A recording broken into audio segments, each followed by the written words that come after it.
असतोमा सद्गमय तमसोमा ज्योतिर्गमय मृत्योर्मा अमृतंगमय ओम शांति शांति शांति.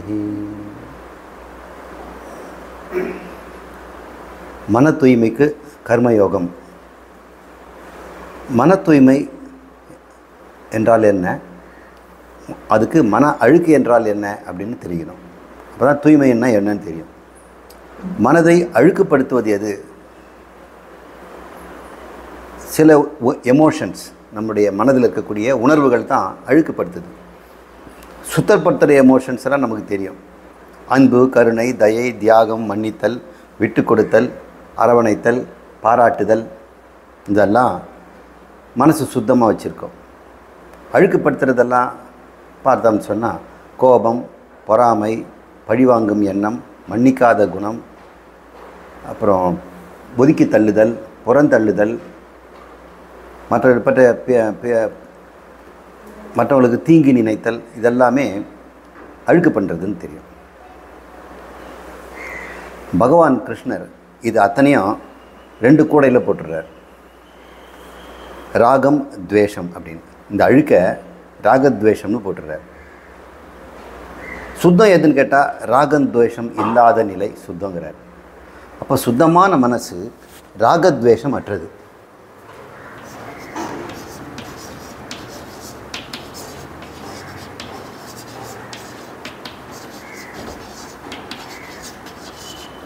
தமிழில் விருப்பு வெறுப்பு.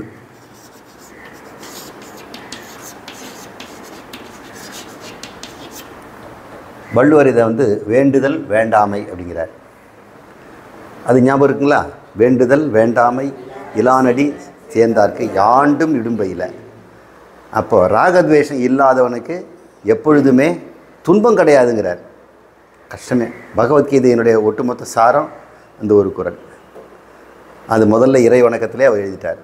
இறைவன் எப்படிப்பட்டவர்? வேண்டுதல் வேண்டாமை இலான். அப்போ நீங்கள் கடவுளாகணும்னா வேண்டுதல் வேண்டாமை விட்டாக கடவுள் தான். மனிதன் என்பவன் தெய்வமாகலாம். மனிதன் தெய்வமாக முடியும். எப்படி? வள்ளுவர் ஒரே வார்த்தை சொல்கிறார். இறைவனுக்கு லட்சணம் என்ன? கடவுளின் லட்சணம் என்ன? வேண்டுதல் வேண்டாமை இல்லாதவன். அவருக்கு பிடிச்சவன் பிடிக்காதவன் யாரும் கிடையாது.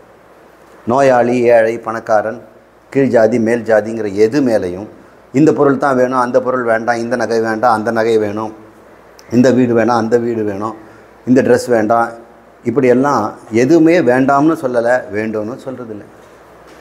அப்படிப்பட்டவர் இறைவன் சொல்கிறாங்க. வேண்டுதல் வேண்டாமை ராகத்வேஷம். கல்யாணி ராகத்வேஷம் மற்ற நீ கருணா கடாட்சி அப்படின்னு ஒரு பாட்டு. அப்போ காமாட்சிக்கு ராகத்வேஷமற்றவள் அப்படின்னு அவருக்கு பேர் கொடுத்துருக்குறாங்க. இறைவனுக்கு லட்சணம்னா ராகத்வேஷம், விருப்பு வெறுப்பு, வேண்டுதல் வேண்டாமை இல்லாதவன் கடவுள். ஒரு மனிதன் ஒரு நாள் முழுக்க விருப்பு வெறுப்பு இல்லாமல் தன் கடமைகளை செய்து கிடைத்த பொருளை அனுபவித்து கொண்டிருந்தான்னா, கிடைத்த பொருளை இவன் எதுவும் தேடலை, இவன் செய்கிறான் கடமை, அது கடமைக்கு ஒரு பொருள் கிடைக்குது. ரெண்டுத்திலையுமே அவன் விருப்பும் காட்டலைன்னா அவன் மனசு எப்படி இருக்குன்னா அமைதியாக சாந்தமாக இருக்கும். அவன் இறைவனுக்கு சமம். பகவான் சொல்கிறார், என்கிட்ட நீ வர்றதுக்கு முதல்ல ராகத்வேஷத்தை விடுங்கிறார். இப்போ மனசை மனிதனாக மாற்றி கீழ்த்தரமாக ஜீவனாக வைப்பது ராகத்வேஷம்தான், விருப்பு வெறுப்பு தான். அவனை மேலே கொண்டு போய் தெய்வமாக்கிறதுக்கு ராகத்வேஷம் விடுறது தான். சரி, ராகத்வேஷம் சொல்லக்கூடிய விருப்பு வெறுப்பு, வேண்டுதல் வேண்டாமை எப்படி நான் விடுறது? எப்படி விடுறதுங்க? அது முதல்ல எங்கேருந்து வருது எனக்கு? அதை கண்டுபிடிங்க. அந்த இடத்த கொடுத்திங்கன்னா அங்கே நல்லா க்ளீன் பண்ணி சுத்தம் பண்ணி என் மனசை நல்லா வச்சுக்குவேன் அப்படின்னு நம்ம சொல்லலாம். அதுக்கு முன்னாடி இதுதான் நம்முடைய இன்றைய டாபிக். எப்படி மனதை நம்ம சுத்தம் பண்ணுறதுக்கு ராகத்வேஷங்கிற 2 அழுக்கை நாம் எப்படி நீக்க போகிறோம் அப்படின்னு. அதுக்கு கர்மயோகன்ற வாழ்க்கை நமக்கு உதவி செய்யுது. கர்மயோகமாக ஒருத்தன் வாழ்ந்து கொண்டிருந்தால் அவருடைய மனம் ராகத்வேஷம் எல்லாம் நீங்கி விடுகிறது. அப்போ கர்மயோகத்தினுடைய நோக்கம் என்ன? பகவான் பகவத்கீதையில் 2வது அத்தியாயத்தில் 3வது அத்தியாயத்தில் கர்மயோகத்தை பற்றி அவர் பேசுகிறாரு. அவருக்கு நோக்கம் என்ன? மனசை சுத்தம் பண்ணுறதுக்காக. அர்ஜுனா, உன் மனசு சுத்தமாயிடுச்சுன்னா அதுக்கப்புறம் நான் சொல்லக்கூடிய இந்த வேதாந்த விஷயங்களை தான் அவர் பேசுகிறார். ஆத்மாவை பற்றியோ பிரம்மத்தை பற்றியோ இறைவனை பற்றி சொன்னால் உன் மண்டையில் ஏறும். உனக்கு விருப்பெருப்பு இருந்ததுன்னா அது ஏறியும் பிரயோஜனம் இல்லாமல் இருக்கும். பழையபடி நீ விருப்பெருப்பிலே வாழ்ந்து கொண்டிருப்பாய். உன்னை பிரம்மம் என்று தெரிந்து கொண்ட பிறகும், நீ ஆத்மா தூய சைதன்யம் நீ தெரிந்து கொண்ட பிறகும் உன் மனசில் இன்னும் ராகத்வேஷம் இருந்ததுன்னா நீ ஜீவன் தான். நீ கடவுளே உன்னை ஆக்கிவிட்டாலும், சொர்க்கலோகத்திலே கொண்டு போய் கடவுளுக்கு நிகராக கொண்டு போய் உட்கார வச்சாலும், உன் மனசில் ராகத்வேஷம் இருந்தால் நீ பூமியில் இருக்கிற மாதிரி தான் அங்கே வாழ்வேன். உன் வாழ்க்கையும் அங்கே அதே மாதிரி தானே இருக்கும். அதனால் நீ பூமியோ சொர்க்கமோ நரகமோ எங்கிருந்தாலும் உனக்கு மனம் சந்தோஷத்தில் ஆனந்தத்தில் நிம்மதியாக இருக்கணும்னா ராகத்வேஷம் விட்டால் போதும். ராகத்வேஷம் விட்ட மனதே சொர்க்க பூமி. அவன் சொர்க்க பூமியில் வாழ்கிறான். அட இவ்வளோ நல்லா இருக்கே. இந்த ராகத்வேஷம் விடுறதுக்கு எவ்வளோ சம்பாதிக்கணும்? ஏதாவது தியாகம் பண்ணணுமா? என்ன தான் செய்தால் அந்த ராகத்வேஷம் போகும்? அது கர்மயோகங்கிற ஒரு மாத்திரையை கொடுக்குறாரு. அந்த மாத்திரையை ரெகுலராக போட்டு சாப்பிட்டா போதும். ராகத்வேஷங்கிற நோய் நமக்கு வராது. சரி, இந்த ராகத்வேஷத்து இது ஒரு அறிமுகம். இதுக்கு முன்னாடி இந்த ராகத்வேஷம் எப்படி உண்டாகுது, அந்த உண்டாகும்போது இந்த துவேஷமும் ராகமும் ஏன் வருது என்று தெரிஞ்சுக்கணுன்னா ஒரு சின்ன குட்டி தகவலை நமக்கு தெரிஞ்சுக்கணும். அந்த தகவல் என்னன்னு பார்ப்போம். நமக்கு முன்னாடி சில தின்பண்டங்கள்லாம் இருக்குது. அந்த தின்பண்டங்களில் ஒன்று எடுத்து நான் சாப்பிட்றேன், மைசூர் பாக்கு. அது எடுத்து மைசூர் பாக்கு இன்பம் தருமா இல்லையா? எல்லாரும் சொல்கிறாங்க. இனிப்பு சுவை இருந்தால் அது இன்பம் தருது நிறைய பேருக்கு. டயபெட்டிஸ் பீப்புளை விட்டுடுங்க, அவங்களுக்கு இனிப்பு சுகம் தரும். அவங்களுக்கு பயந்து சாப்பிடாமல் இருப்பாங்க, நோய்க்கு பயந்து சாப்பிடாமல் இருக்கிறாங்க. அவங்க நம்மளோட அதிகமாக தான் அவங்களுக்கு இன்பம் அது தரும். அது இன்பம் தரும்னு சொல்கிறோம். அந்த மைசூர் பாக்கில் இன்பம்னு ஒன்று இருக்குதா அப்படின்னு ஆராய்ச்சி பண்ணி பார்த்தோம்னா அதில் வெறும் கடலை மாவும் சர்க்கரையும் நெய்யும் தான் இருக்குது. அதில் இன்பம் ஏதாவது ஒரு பொருள் இருக்குதா? கடலை மாவு இன்பம் தருமா?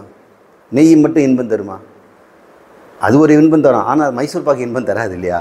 இந்த இன்பங்கிறது எங்கேருந்து வருது அப்படின்னு நம்ம நினைக்கிறோம். சரி, மைசூர் பாக்கு வெளியே இருக்கிற வரைக்கும் உனக்கு இன்பமா? இல்லை. அது உன் நாக்கில் வந்து படணும். அது பேர் விஷயம்னு பேர். மைசூர் பாக்குக்கு பேர் விஷயம், நாக்குக்கு பேர் விஷயி. இந்த புலனுக்குள்ள அது வந்து தொட்ட உடனே அப்புறம்தான் உங்களுக்கு வந்து ரொம்ப தித்திப்பாக இருக்குது, ரொம்ப நல்லா இருக்குது அப்படின்றீங்க. ஆனந்தம் எங்கேருந்து வந்தது? நாக்குலேருந்து வந்ததா? மைசூர் பாக்குலேருந்து வந்ததா? உங்ககிட்டேருந்து வந்ததா? உங்ககிட்ட தான் இருந்தது இன்பம், உங்ககிட்ட தான் ஆனந்தம் இருந்தது. மைசூர் பாக்கில் இருந்திருந்தா மைசூர் பாக்கை பக்கத்தில் வச்சுருந்தாலே வந்துடுமே இன்பம். வரலையே. மைசூர் பாக்கு நீங்கள் கூட வச்சுருக்க வேண்டாம், பக்கத்து வீட்டில் இருந்தால் கூட வருமே. மைசூர் பாக்கை நீங்கள் பார்த்தாலே போதுமே. பார்த்தாலே இன்பம்னா அது வெளியே இருக்கிறது நம்ம கிட்டே இருக்குதுன்னு தெரிஞ்சாலே, பக்கத்து வீட்டு காம்பவுண்ட் வாலுக்கு அந்த பக்கம் தான் வடை சுடுறாங்க, நம்ம ஆனந்தமாக இருக்க முடியுமா? இருக்க முடியாது. அது நம்முடைய புலனுக்கு தொடணும். ஸ்பர்சம்ங்கிறார், இந்திரிய ஸ்பர்சம் அப்படின்னு சொல்கிறார். ஸ்பர்சம்னா தீண்டுதல். நம்மளுடைய இந்திரியங்கள்னு சொல்லக்கூடிய கண், காது, மூக்கு, அது நம்ம காதில் வந்து விழணும், நாக்கில் வந்து விழணும், மூக்குக்குள்ளே போய் கிளர்ச்சியை கொடுக்கணும், கண்ணுக்குள்ளே போகணும், என் சருமத்திலேருந்து தீண்டணும். இப்போ தானே உன் இன்பம் பிறகுது, சில சமயம் வெறுப்பும் பிறகும். இந்த தீண்டுதல் அந்த புலன் விஷயங்களும் புலனும் சந்திக்கும் பொழுது நமக்குள்ள ஏற்படுகின்ற ஒரு கிளர்ச்சி இருக்கே, அதைத்தான் நம்ம உணர்வு, இன்பம், துன்பம்னு பேர் வச்சிருக்கிறோம். அந்த இன்பம் துன்பம் எங்கேருந்து வருதுன்னு பார்த்தா நம்மகிட்டேருந்து தான் வந்தது. இந்த புலன்களுக்கிட்டேயும் இல்லை, புலன் விஷயங்கிட்டையும் இல்லை. ஆனால் அது ரெண்டும் தேவை. இப்போ ஒருத்தனுக்கு நாக்கெல்லாம் கசப்பாக இருக்குது, ஜுரம் காய்ச்சலாக இருக்குது, அவனுக்கு கண் திறந்து கூட பார்க்க முடியல. அந்த சமயத்தில் மைசூர் பாக்கு கொண்டு போய் கொடுக்குறோம், நாக்கில் வைக்கிறோம், இன்பம் வருமா? வரலையே. அப்போ இன்பத்தை அது எப்பவுமே கொடுக்கணும்னா எப்போ ஒன்றா கொடுக்கணும், அது எல்லாருக்கும் கொடுக்கணும். மைசூர் பாக்கை தொடக்கூட மாட்டாங்க சில பேர். சில பேர் விரும்பி சாப்பிடுவாங்க. யோகட் அப்படின்ற ஒரு புளிப்பு பொருள், ஒரு இனிப்பு கலந்த பொருள், சில பேர் அதை போய் கொமட்டி வாந்தி எடுத்துருவாங்க. இதெல்லாம் தின்றாங்களா அப்படின்னு. ட்ராகன் ஃப்ரூட்டுன்னு ஒன்று இருந்தது, அதில் வெள்ளையில் புள்ளியாக கருப்பு இருந்தது. அவங்க அழகாக வாங்கி சாப்பிட்றாங்க, என்னையே சாப்பிட சொன்னாங்க. எனக்கு இன்னும் அது வாயில் போட்ட உடனே கொமட்டுது. ஒரு புலன் விஷயமும் புலனும் சந்தித்தால் இன்பம் உண்டாகுதா துன்பம் உண்டாகுதா என்கிட்டேருந்து வரணும்ல, அது யார் நிச்சயம் பண்ணுறாங்க அப்படின்னா, இந்த புலனும் புலனும் சந்தித்தால் அது இன்பம் உண்டாகணும்னா நீ புண்ணியம் செய்திருக்கணும். இரண்டும் சேரும் பொழுது துன்பம் வந்ததுன்னா நீ பாவம் செய்திருக்கணும். அப்போ பாவம் புண்ணியம்தான் அன்றாட வாழ்க்கையில் நாம் அனுபவிக்கிற இன்ப துன்பக்கு காரணம். அது எப்படி சார் பாவம் அங்கே வந்து வேலை செய்யும்? உனக்கு கண்ணுக்கு தெரியாது. கண்ணுக்கு தெரியாமல் பாவ புண்ணியங்கள்லாம் காத்துக்கிட்டு இருக்குது. பாவம் ரெடியாக காத்துக்கிட்டு இருக்குது, புண்ணியம் ரெடியாக காத்துக்குது. இவன் மைசூர் பாக்கு வாயில் போடும்பொழுது அங்கே புண்ணியம் வந்து போகலான்னும் போது பாவம் வந்து முந்திக்குது. இது என்னுடைய டைம் 6 to 7 வரைக்கும் பாவம் துன்பம் அனுபவிக்கணும்னு இது தலைவிதி இருக்குது. அப்போ என்னுடைய டைம், நீ சும்மாரு. இல்லை அவன் மைசூர் பாக்கு சாப்பிட்றேன்னா இன்பம் கொடுக்க வேண்டியது என்னுடைய டியூட்டி ஆச்சே அப்படின்னு. புண்ணியம் உனக்கு நேரம் வரும்போது வேலையை பாரு, இது என்னுடைய நேரம், இது சந்திராஷ்டம நேரம். இவனுக்கு இதை நான் சாப்பிடும்போது கொடுக்கணும். அவன் வாயில் போடும்போது ஒரு டெலிஃபோன் பில் அடிக்கும். பார்க்கும்பொழுது நீங்கள் வரும்பொழுது நீங்கள் வந்து அமிச்ச பார்சல் வந்து சாக்கடையில் விழுந்துடுச்சு சார் அப்படின்னு ஒரு நியூஸ் வருது. நீங்கள் அப்படியே தள்ளிட்டு ஓடுவான்.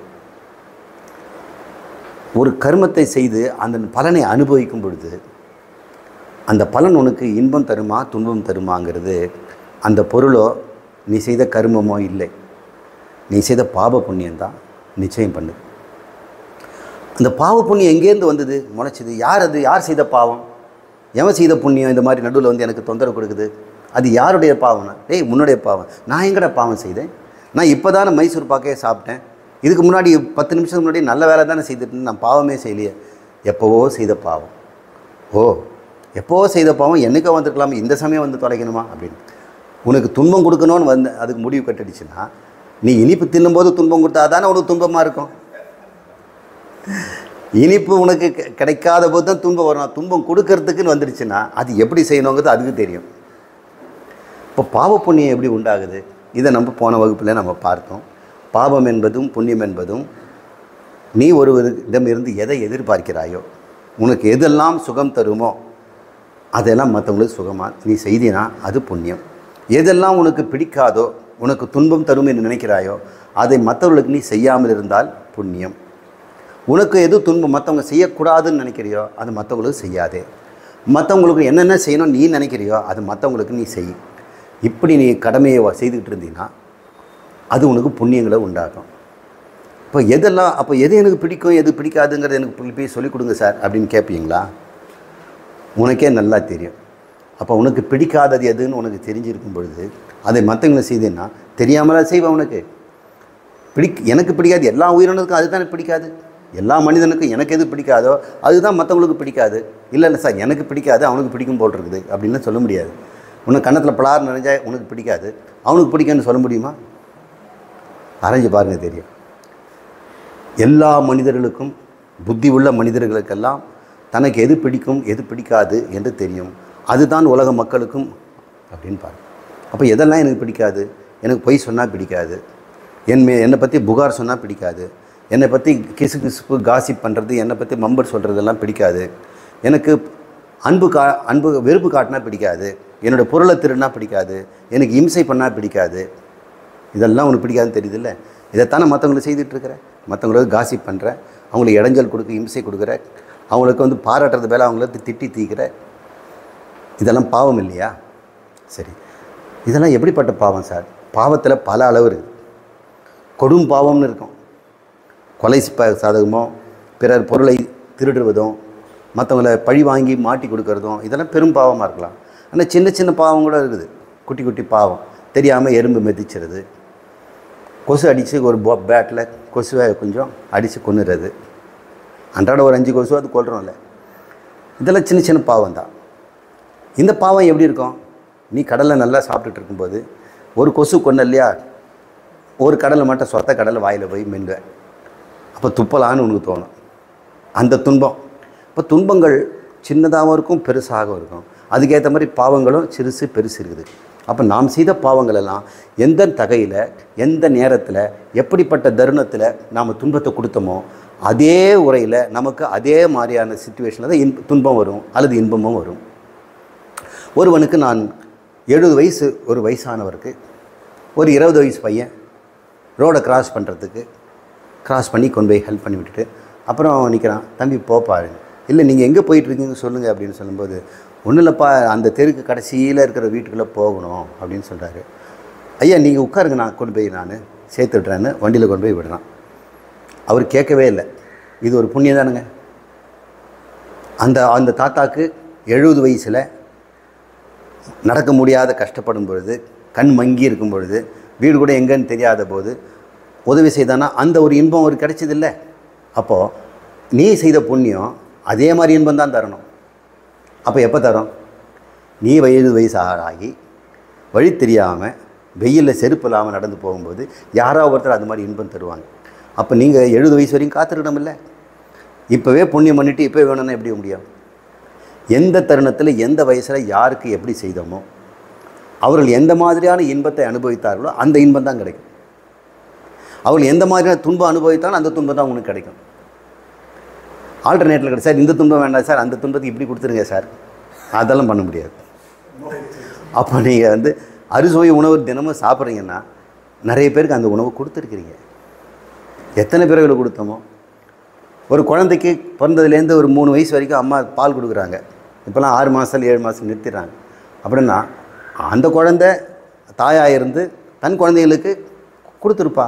5 குழந்தைகளுக்கு பால் கொடுத்துருப்பா. இவன் ஒரு குழந்தையாக பெற்றுருக்கிறதுனால அம்மா 5 குழந்தை பாலையும் இப்போ கொடுத்துருவா. எந்தெந்த மாதிரியான துன்பங்கள் எப்படி கொடுத்தோமோ அந்த திசை வரதுனால நாம் செய்த பாவ புண்ணியங்கள் அந்த காலத்துக்கும் நியதிக்கும் சேர்ந்து தான் வரும். இதை யார் கண்ட்ரோல் பண்ணுறாங்க? அது இயற்கை நியதி. அப்படி தான் இறைவனுடைய சிருஷ்டி அப்படி இருக்குது. ஆனால் அந்த சிருஷ்டி செய்யும் பொழுதே இந்த செயலுக்கு இந்த மாதிரி விளை வரணுங்கிறத அவர் டிசைன் பண்ணிட்டார். தண்ணீரை சூடு பண்ணால் 100 டிகிரியில் கொதிக்கணும்னு அவர் தான் டிசைட் பண்ணார். அதையே 0 டிகிரி கொண்டு போயிட்டோம்னா, சென்சியல் கொண்டு போயிட்டோம்னா அது ஐஸ் ஆகணும்னு அவர் தான் வச்சுருக்கிறார். நீங்கள் இஷ்டத்துக்கு அதை மாற்ற முடியாது. கிராவிட்டிக்கு இவ்வளோ தான் ஈர்ப்பு சக்தின்னு அவர் தான் வச்சுருக்கிறார். எலக்ட்ரானுக்கு இவ்வளோ தான் வோல்டேஜ் இருந்தால் அவர் அவ்வளோ சொன்னதான் இருக்க முடியும். கூட குறைச்சல்லாம் எலக்ட்ரான்கள் இருக்க முடியாது. எந்த உலகத்தில் எந்த பிரபஞ்சத்தில் எங்கே போய் எலக்ட்ரான் எடுத்தாலும் அதனுடைய வோல்டேஜ் அவ்வளோதான் இருக்கும். எலக்ட்ரோ வோல்ட் அப்படின்னு பேர். அது மாறவே மாறாது. இப்படி இருக்கும் பொழுது இந்த இன்ப துன்பங்களெல்லாம் எங்கேருந்து வருது பார்த்தா நாம் செய்த பாவ புண்ணியங்கள்லேருந்து வருதுன்னு பார்த்து இந்த ஒரு சின்ன இன்ஃபர்மேஷனை இதை நிறுத்திக்குவோம். இப்போது கர்மயோகத்துக்கு வருவோம். போன வகுப்பில் கர்மத்தை பற்றி பேசும் பொழுது நாம் சில நியதிகளை நம்ம ஒன்றுக்கு சொன்னோம். அதில் ஃப்ரீவில் என்ற ஒரு வார்த்தையை நம்ம சொன்னோம், செயல் சுதந்திரம்னு. இப்போ மறுபடியும் அதை நம்ம பார்ப்போம்.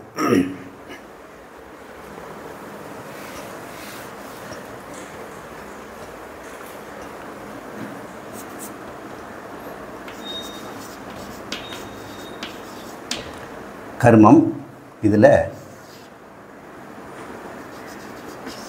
சிவப்பு, பச்சை, ஆம்பர், ஆரஞ்சுன்னு கூட சொல்லலாம். இதை நம்ம சிக்னல். சிவப்பு சிக்னல். ஒரு கர்மத்தை நீ செய்யணும்னா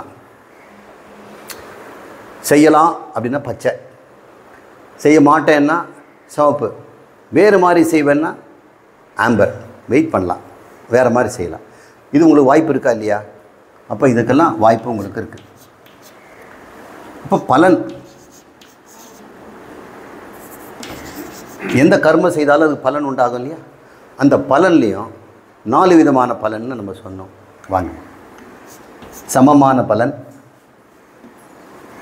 அதிகமான பலன், குறைவான பலன், நேர்மாறான பலன். இப்படியும் இருக்கலாம், அசமமாக இருக்கலாம். வாங்க.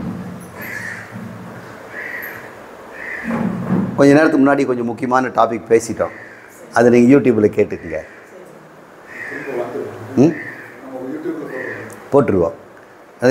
அதுக்கு முன்னாடி பேசுனது கொஞ்சம் சுவையான ஏரியா. இப்போ இது பார்ப்போம். ஒருத்தர் கர்மத்தை செய்தான்னா அந்த செய்வதற்கு முன்னாடி அவனுக்கு வாய்ப்பு செய்யலாம், செய்யாமல் இருக்கலாம், வேறு மாதிரி செய்யலாம்ன்றது. பலன்னு எடுத்துக்கிட்டோம்னு சொன்னால் அந்த பலன்லேயும் 4 விதமான பலன். நீ செய்ததுக்கு சமமாக பலன் கிடைக்கலாம், நீ செய்ததுக்கு கூடுதலாக பலன் கிடைக்கலாம், நீ செய்ததுக்கு குறைவாக பலன் கிடைக்கலாம், நீ செய்ததுக்கு நேர்மாறான பலனும் கிடைக்கலாம். ஒருத்தருக்கு ஏதோ சொல்ல போயிட்டு அவங்கள நம்ம புகார் பண்ணி போலீஸ் ஸ்டேஷனுக்கு போன்னு சொல்லிட்டாங்க. நான் நல்லது தான் சொல்ல போனேன்னு வைங்க, அவர் அப்படி சொல்லிட்டாருன்னா அது நேர்மாறான பலன். நாம் ஒன்று எதிர்பார்த்தோம், இன்றைக்கி கொஞ்சம் நல்லா சுவையாக செய்திருக்கிறோம், பாராட்டு கொடுப்பாங்கன்னு. யாரும் வாயே திறக்க மாட்டேங்கிறாங்க. இன்னும் பாயாசம் பற்றி ஒன்றுமே சொல்ல மாட்டேங்கிறீங்களே, நல்லா இல்லைங்களா அப்படின்னு. இருந்தது அப்படின்னு வேறு பேசுகிறாங்க. சில பேர் நாம் வந்து பாயாசம் ஏதோ செய்ய போனோம், அது ரொம்ப டேஸ்டியாக, நமக்கு முதல் தடவை தான் செய்கிறேன், இது வரைக்கும் என்ன செய்ததில்லை, ஆனால் இன்றைக்கி இன்னும் எல்லாரும் சூப்பர்னு சொல்கிறாங்க. நீ எதிர்பார்த்தது, ஸ்கூல் பசங்களுக்கு தெரியுதில்ல, படிச்சுட்டு போயிருக்கிறாங்க, 80 மார்க்குக்கு எதிர்பார்த்தான், 80 கிடச்சிடுச்சு. ஆனால் 80 தான் எதிர்பார்த்தான், 95 கிடச்சிடுச்சு. அவன் 80 எதிர்பார்த்தான், வெறும் 40 தான் கிடச்சிச்சு. இவன் 80 எதிர்பார்த்தான், எக்ஸாமே மாற்றி எழுதிச்சிட்டாங்க. டேய் இன்றைக்கி மேத்ஸ் இல்லைடா, இன்றைக்கி தமிழ்ன்ட்டாங்க. கனவுல தான் அப்படி வரும், ஆனால் நிஜமாகவே அப்படி ஆகி போச்சுருந்தீங்க. இப்படியும் வரலாம்ல, எப்படி வேணால் நடக்கலாம். இப்போ செயலில் நமக்கு இது சாய்ஸ் இருக்குது, பலனில் நமக்கு சாய்ஸ் இருக்கா? இல்லை. அப்போது சாய்ஸ், தேர்வு, நீ என்ன செய்கிறங்கிறத நீ தேர்வு செய்வதற்கு உங்களுக்கு உரிமை இருக்குது. நீங்கள் ஒரு காரியம், இப்போ கோயில் போகலாம் அப்படின்றீங்க, அது நீங்கள் தேர்வு செய்யலாம். பரப்பலாமா இன்றைக்கின்னு, அப்புறம் வேண்டாம் ஒரு 1/2 hour கழித்து போய்க்கலாம் அப்படின்னு மாற்றி யோசிக்கிறீங்க. சில சமயத்தில் வேண்டாம் இன்றைக்கி வேண்டாம் நாளைக்கு போய்க்கலாம் அப்படின்னு சொல்கிறீங்க. அப்போ உங்களுக்கு செயலில் உங்களுக்கு வந்து தேர்வு இருக்குது, சாய்ஸ் இருக்குது. ஆனால் செய்து முடித்த பிறகு அந்த பலனில் உங்களுக்கு சாய்ஸ் இருக்கா? இல்லை இல்லையா? சாய்ஸ் எப்படி இருக்கும்? 4 இருக்குது, இதில் எது வேணால் வரலாம். இப்போ இந்த 4ல் எது டிசைட் உங்களுக்கு வரும்? இது தான் பாவ புண்ணியம் நிச்சயிக்குது. இப்போ நாம் பலனை எதிர்பார்க்கும் பொழுது அந்த பலன் நாம் எதிர்த்தாப்பாரே வந்துடுச்சுன்னு சொன்னால் புண்ணியம். நம்ம நினச்சதை விட அதிகமாகவே நமக்கு நன்மை கிடைச்சிருச்சுன்னா அந்த செயலில் ரொம்ப புண்ணியம், எதிர்பாராத புண்ணியம். நாம் நினச்சதை குறைஞ்சி போச்சுன்னா நாம் என்னைக்கோ செய்த பாவம், நேர்மாறாக வச்சா கொடும் பாவம். இப்படிலாம் பலனை நிச்சயிக்கிறது பகவான், செய்கிறத நிச்சயிக்கிறது நாம். செய்யலாம் செய்யாமல் நம்மக்கிட்ட இருக்குது. செயல் நிச்சயம் உங்ககிட்ட இருக்குடா, பலனை கொடுக்குறது என்கிட்ட இருக்குதுங்கிறார் பகவான். இப்போ பகவான்கிட்ட நம்ம போய் சவால் விட முடியுமா? அப்போது அவர் எதன் அடிப்படையில் நமக்கு இந்த பலனை மாற்றி கொடுக்குறாரு? அவர் சொல்கிறார், நீ செய்த பாவ புண்ணியத்தின் அடிப்படையில் மாற்றி கொடுக்குறார் அப்படின்னு சொல்கிறார். இப்போ நம்ம கர்மத்தில் 2 விதமான கர்மத்தை நான் சொல்லி தரப்போகிறோமா. கர்மம்னா செய்யறதுமா, துணி தைக்கிறது, சோறாக்குறது, அல்லது கோயிலுக்கு போகிறது, குழந்தைங்களுக்கு பால் ஊட்டுறது, அன்றாட கடமைகள் எல்லாமே கர்மந்தான். இங்கே உட்காந்து கேட்குறதும் கூட கர்மந்தான். கர்மம்னு செயல். ஒரு செயலை நம்ம செய்யும் பொழுது அது 2 விதமான செயல்கள் இருக்குதுன்னு சொல்கிறாங்க. ஒன்று கண்ணுக்கு தெரிந்து செய்கின்ற செயல், அது திருஷ்ட கர்மம். கண்ணுக்கு தெரியாமல் ஒரு கர்மம் செய்கிறோம் நம்ம, அது அதிருஷ்ட கர்மம்.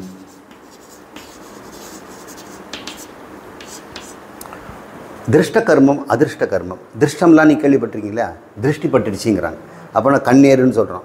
கண்ணுக்கு தெரிந்ததுன்னா அது திருஷ்டம்மா. கண்ணுக்கு தெரியாமல் நடக்கிறதெல்லாம் அதிருஷ்டம். இப்போ பாவ புண்ணியம் உங்களுக்கு கண்ணுக்கு தெரியுமா? தெரியாது.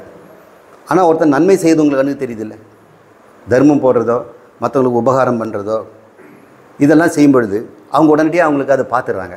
பார்த்துட்டு ரொம்ப தேங்க்ஸ் சார் அப்படின்னு சொல்கிறாங்க. இப்போ ஒரு காரியத்தை நம்ம யாருக்காவது ஒரு செய்யும் பொழுது, துணி தைக்கிறீங்க, அல்லது யாருக்காவது உபகாரம் பண்ணுறீங்க, சுமையை தூக்கிட்டு போகிறேங்க, ஒரு பையை கொடுங்க நான் தூக்கிட்டு வரேங்க, அந்த பக்கம் தான் போயிட்டுருக்கிறேன் அப்படின்னு நீங்கள் சுமக்கிறீங்க. அப்படி நீங்கள் சுமக்கும் போதெல்லாம் அவங்களுக்கு ஒரு உபகாரம் பண்ணுறீங்களா? அவங்க மனசு குளிருதில்லை. பாரு ரொம்ப தோலெல்லாம் வலிச்சுதுங்க, யாராவது வருவாங்களான்னு பார்த்தா நீங்கள் வந்துட்டீங்கக்கா அப்படின்னு சொல்கிறாங்க. நாளைக்கு இவங்க மறுபடியும் எனக்கு ஹெல்ப் பண்ணுவாங்கன்னு நம்ம செய்தோமா? இல்லை இல்லையா?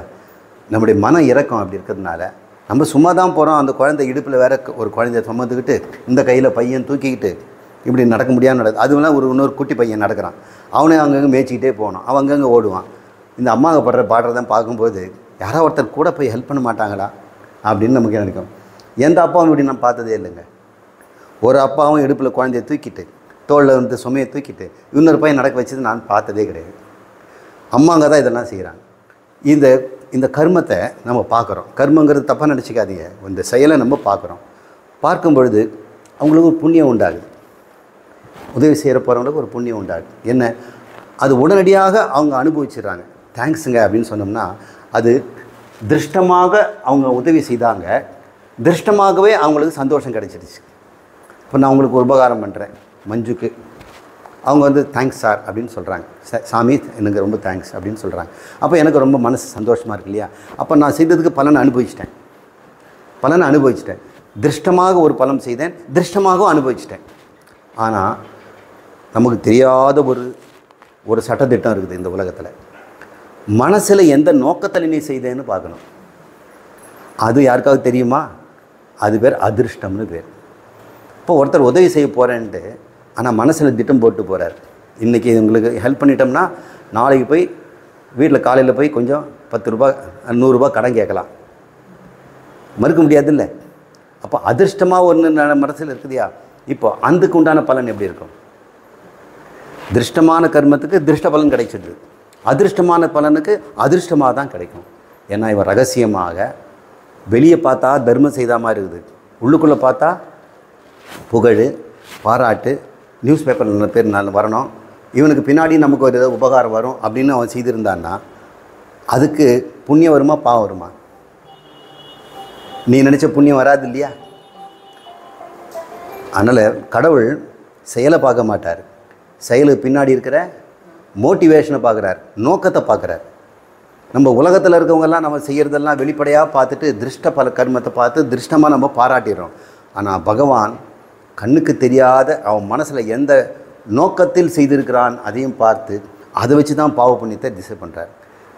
இப்போ திருஷ்ட கர்மா திருஷ்ட பலன் அப்படிங்கிறது நேரடியாக அப்பொழுதே பண்ணிடலாம். ஒரு தண்டனையை கூட போலீஸ் கொடுத்துடலாம். ஒரு நீதிபதி அவனுக்கு கொடுத்துட்டாங்க, இவன் திருஷ்டமாக ஒரு தொன்மை பண்ணால் திருஷ்டமாகவே ஜெயிலில் போட்டாங்க. அதோட செட்டில் ஆகிடுச்சு நினைக்கிறீங்களா? பகவான் கணக்கு வேறு இருக்குது.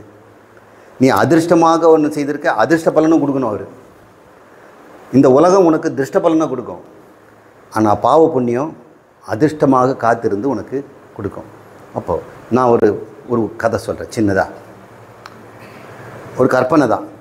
ஒரு கொடூரமான ஒரு மனிதன், அந்த கொடூரமான மனிதன் 7 பேரை கொன்னுட்டாங்க. பல நேரத்தில் கொண்டு இருக்கிறான். தன் வாழ்நாளில் அவன் வாழ்ந்த வருஷம் 60 வருஷம் 70 வருஷம் வாழ்ந்தான். அதில் 20 வயசுலேருந்தே இந்த பழக்கம் அவனுக்கு அவன் பண்ணிகிட்ருக்கான்னு வைங்க. 7 கொலைகள் பண்ணியிருக்கிறான். 7 பேர் செத்தவங்க யாருன்னு பார்த்தோம்னா 2 வயசு குழந்தை, 10 வயசு பெண்ணு, 25 வாலிபன், அப்புறம் ஒரு தாய், இப்படி அப்புறம் ஒரு நல்ல பண்டிதர், படித்த ஒரு மேதை, அப்புறம் ஒரு மகான், இப்படி 7 பேரை அவன் கொண்டு இருக்கான்னு வைங்க. இவனுக்கு தண்டனையை இவன் திருஷ்டமாக என்ன பண்ணியிருக்கான்? 7 பேரை கொண்டான்னு தானே பார்த்தோம். இப்போ திருஷ்ட பலன் என்ன கிடைக்கும்? இந்த உலகத்தில் ஒரு தூக்கு தண்டனை தானே போடுவாங்க. 7 பேர் செத்தாலும் ஒரு தடவை தான் சாகுறான். அப்போ 7 தடவை தூக்கில் போட முடியுமா என்ன? அப்போது இந்த கணக்கு செட்டில் ஆகுமா? இந்த உலகத்தில் திருஷ்ட கர்மாவுக்கும் திருஷ்ட பலனை தான் நம்ம பார்க்குறோம். பகவான் கணக்கு வேறு விதமானது. வாங்க, தண்டபாணி தானே, வாங்க உட்காருங்க சார். தண்டபாணியோன்னு நினச்சிட்டேன். உங்கள் பேர் கிருஷ்ணமூர்த்தி. கொஞ்சம் முன்னாடி வாங்கலாம் கிருஷ்ணமூர்த்தி. ஆமாம். ஒருவேளை நீங்கள்லாம் கடவுளாக இருந்தாக்கா அவனுக்கு எப்படிங்க தண்டனை கொடுப்பீங்க? ஒரே பிறவில கொடுக்க முடியுமா? அப்போ என்ன பண்ணணும்? மறுபடியும் பிறக்க வைக்கணும். பிறக்க வச்சு 2 வயசு குழந்தைய கொன்னான், அதனால் இவனுக்கு 2 வயசுலேயே இவனை கொன்னுடலாமா? 2 வயசு குழந்தைய கொன்னா அந்த அம்மா அப்பாவுக்கு எவ்வளோ துன்பம் இருக்கும், அந்த துன்பத்தை இவன் அனுபவிக்கணும். 2 வயசு குழந்தைய கொன்னாலும் இவன் 2 வயசில் இவனை கொண்டுட்டோம்னா அது சரியாயிடுமா? நினச்சி பாருங்கள். அது நல்லதாக போச்சு, 2 வயசோடு முடிஞ்சு தண்டனைன்னு நினச்சிக்குவான். அவன் 50-60 வயசு வாழ விட்டு 2 வயசு குழந்தையை இழந்த பிறகு ஒரு தாயும் தந்தையும் எவ்வளோ துன்பப்பட்டார்களோ அந்த துன்பத்தை அனுபவிச்சாதானே கடவுளுடைய தீர்ப்பு. அப்போது தாயினுடைய துன்பத்தை அனுபவிக்கிறதுக்கு ஒரு முறை பிறக்கணும், தந்தையினுடைய துன்பத்தை அனுபவிக்கிறதுக்கு ஒரு முறை பிறக்கணும். அவங்க சகோதரிகள் இருந்தாங்கல்ல, என் தம்பி இறந்துட்டான்னு அவங்கள அனுபவிக்கிறதுக்கும் பிறக்கணும் இல்லை? எத்தனை பிறவி இருக்குது பாருங்கள் ஒரு தப்புக்கு. இன்னும் 7 பேர் அவனுக்கு இருக்குது. அப்போ பண்டிதன் இழந்தாக்கா அந்த நாடு எவ்வளோ துன்பப்படுமோ அந்த துன்பத்தை தான் அனுபவிக்கிற வரைக்கும் பிறக்கணும். நினச்சி பார்க்காதீங்க. கடவுளுடைய தீர்ப்பு ரொம்ப ரொம்ப கடுமையானது. அதே அளவு தர்மத்துக்கும் வச்சிருக்கிறார். ஒருத்தருக்கு யாருக்கும் தெரியாமல் நீங்கள் உதவி செய்திருக்கலாம், திருஷ்ட பலன் உங்களுக்கு கிடைச்சிருக்காது. ஒருத்தருக்கு ஏதோ ஒரு அவங்க டொனேஷன் கொடுத்துருக்கீங்க, என் பேர்லாம் வேண்டாங்க, சும்மா கொடுங்க, புஸ்தகம்லாம் கொடுங்க, அவங்களுக்கு ஸ்காலர்ஷிப் கொடுங்க, அவருக்கு ஆப்ரேஷன் பண்ணுறதுக்கு இதை கொடுத்துருங்க, என்னுடைய கிட்னியை ஒருத்தருக்கு நான் இனாமாக கொடுக்குறேன், ஏதாவது கொடுக்குறேன், ரத்த தானாலாம் கொடுக்குறோம் இல்லையா? இதுக்கெல்லாம் யாராவது பாராட்டப்படுறாங்களா, வாழ்த்து தெரிவிக்கிறாங்களா, கொடியேற்றம்லாம் பண்ணுற ஒன்றும் பண்ணல. உங்களுக்கு திருஷ்ட பலனுக்கு ஏதாவது திருஷ்ட பலன் கிடைச்சிதா? கிடைக்கல.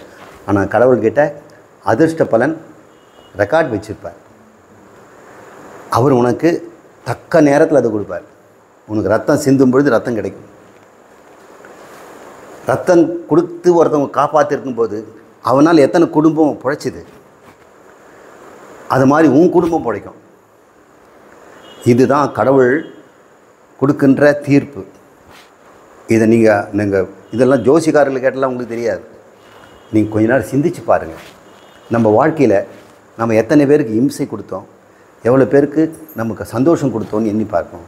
அந்த சந்தோஷம் பல மடங்காக நமக்கு வரும். ஏன்னா ஒருத்தருக்கு நம்ம சந்தோஷம் செய்தால் கூட அந்த குடும்பமே சந்தோஷம் பட்டுருக்குது. அப்போ ஒரு குடும்பத்தில் இருக்க 7 பேரும் சந்தோஷப்பட்டாங்கன்னா நீ 7 பிறவில 7 சந்தோஷங்களை பெறணும். அவர் மல்டிப்ளை பண்ணி தரார், நீ எதிர்பார்க்கவே முடியாத அளவுக்கு. அதனால தான் சில நேரங்களில் பலன் எதிர்பார்த்த அளவுக்கு அதிகமாக கிடைக்குது.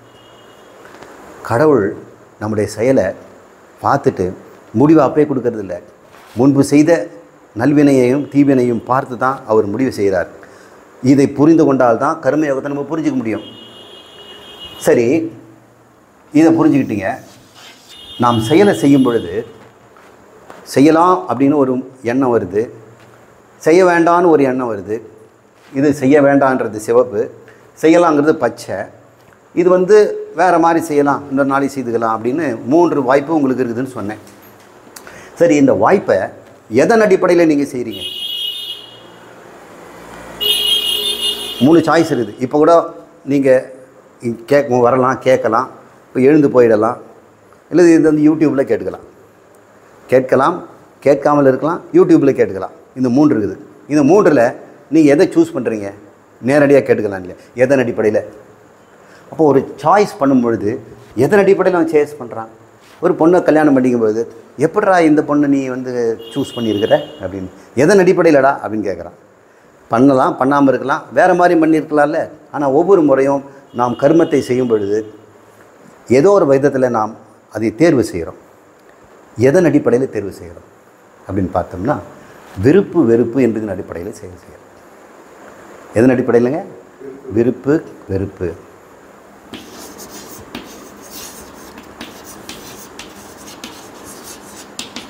இதுக்கு இன்னொரு பேர் ராக துவேஷம். துவேஷம்னா வெறுப்பு, ராகம்னா விருப்பு.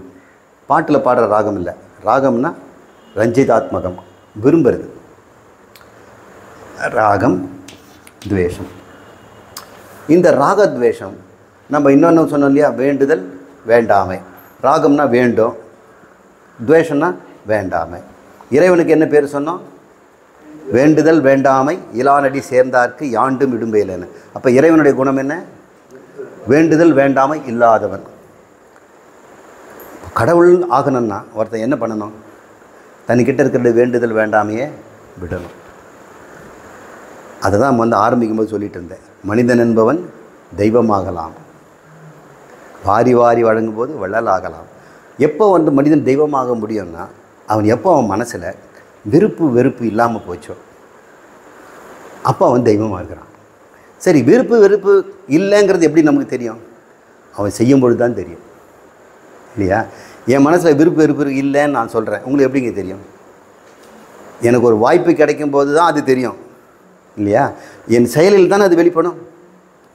நான் செய்கிறத வச்சு தான் நீங்கள் விருப்பு வெறுப்பு இருக்குதா அப்படின்னு கண்டுபிடிப்பீங்க. அதே மாதிரி பலனை அனுபவிக்கும் போது அது விருப்பு வெறுப்போடு நம்ம பயன்படுத்துகிறேன்னா இது எனக்கு வேண்டாம், இது வேணும் அப்படின்னு நம்ம பலனை கூட நம்ம வந்து விருப்பு வெறுப்போடு பார்க்குறோம். செய்கிறதுலையும் இதை நான் செய்ய மாட்டேன், இதை நான் செய்வேன், செய்து தான் ஆவேன், யார் தடுத்தாலும் விட மாட்டேன், நான் செய்வேன் அப்படின்னு சிலது சொல்கிறாங்க. எவன் சொன்னாலும் நான் செய்ய மாட்டேன் அப்படின்னு சொல்கிறாங்க. பலன் கொடுக்கும்போது இது எனக்கு வேண்டாம், இப்படி கொடுத்தா வேண்டாம், இப்படி கொடுத்தா நான் ஒத்துக்குவேங்கிறோம். அப்போ நம்ம பலன் அனுபவிக்கிறதுலேயும் நம்ம வந்து ராகத்வேஷத்தை வச்சுருக்கிறோம், செய்கிறதுலையும் ராகத்வேஷம் வச்சுருக்கிறோம்.